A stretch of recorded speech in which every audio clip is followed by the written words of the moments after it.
عزت سعد الخياط، مدينة النابورية، تاجر ومزارع. نشكر النهارده اللقاء العظيم من شركة شوتوزان ايجيبت على التجمع المزارعين مع المزارع الكبرى على اللقاء والمادة العلمية والمواد الجديدة اللي هي خاصة بالشركة لمقاومة المناخ الزراعي. كان التحدث عن المواد الطبيعية عشان تخلق عملية التصدير، عشان المحصول بتاع الفلاح يطلع بجودة كويسة كتصدير وسوق محلي مصري. لقاءات كان بين المزارعين وكان لقاء شيق، كل واحد كان عنده مشكلة كتربة وكجذور وأعفان ومغذيات ونقص عناصر، تحدث فيها بكل تلقائية مع المحاضر. تم الاتفاق على عمل تجارب مع الفلاح على ارض الواقع من مركبات نيماتودا، مركبات منشط جذور، مركبات اعفان، ومركبات مغذيات، لنوصل الى جوده كواليتي صح في السوق المحلي والتصدير. النهارده ان الشركه عندها مركبات اقدر اعتمد عليها من بدايه المحصول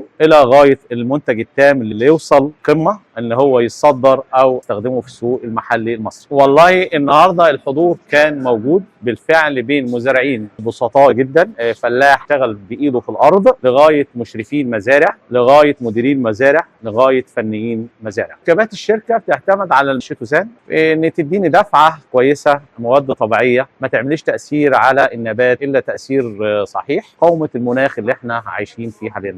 والله شركه شوتوزان النهارده هي بتشتغل من واقع الارض نفسها ومواقع الفلاح نفسها بكميه التجارب، وانا شايف ان شاء الله يبقى في تعاون بين الفلاح وبين المزرعه وبين الفريق الفني بتاع الشركه.